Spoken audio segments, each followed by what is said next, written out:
Récemment, un client me dit qu'il aimerait que l'ensemble de ses collaborateurs deviennent tous vendeurs. Bon, c'est intéressant, effectivement, que chacun dans l'entreprise soit un ambassadeur de sa marque, c'est très bien.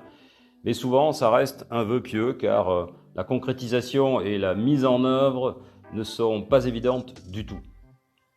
Mais vendre plus, est-ce que c'est suffisant d'abord? C'est déjà pas mal, bien sûr, hein, mais les membres d'une organisation peuvent amener bien plus que des ventes additionnelles. C'est-à-dire en favorisant l'esprit de groupe, pour ne pas dire l'intelligence de groupe.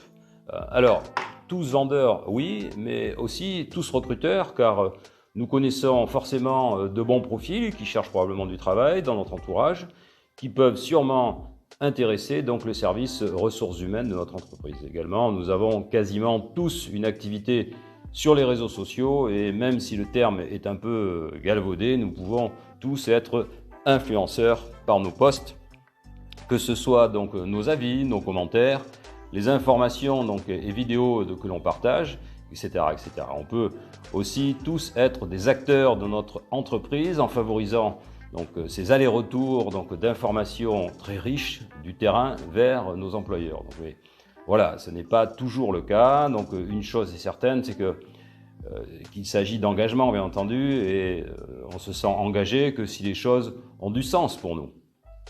Et le cercle d'or de Simon Sinek, par exemple, en est une des illustrations, le fameux why, c'est-à-dire pourquoi est-ce que je vais faire tout ça, hein?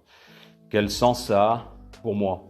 Qu'est-ce qui va faire que je serai engagé? Quelles valeurs vont être nourries au point d'aller au-delà donc, de la mission pour laquelle j'ai été embauché? Et ça, c'est essentiel. Donc, ensuite, il y a donc la manière de faire, bien sûr. Donc, tout cela s'apprend, hein, effectivement. De même que favoriser donc l'intelligence collective, qui est une force inouïe, nécessite donc d'en connaître quelques mécanismes, en particulier celui de la bienveillance. Alors, un exemple flagrant est une marque de produits alimentaires qui a bâti donc un immense succès en peu de temps, depuis 2016 seulement, en se basant sur la force du collectif, justement. Dans ce cas, nous, consommateurs, agissons en soutien aux producteurs, on leur redonne le sourire, sans en attendre un retour particulier par notre acte d'achat, simplement car ces produits nourrissent des valeurs comme l'équité et le soutien aux producteurs, donc valeurs qui nous sont chères.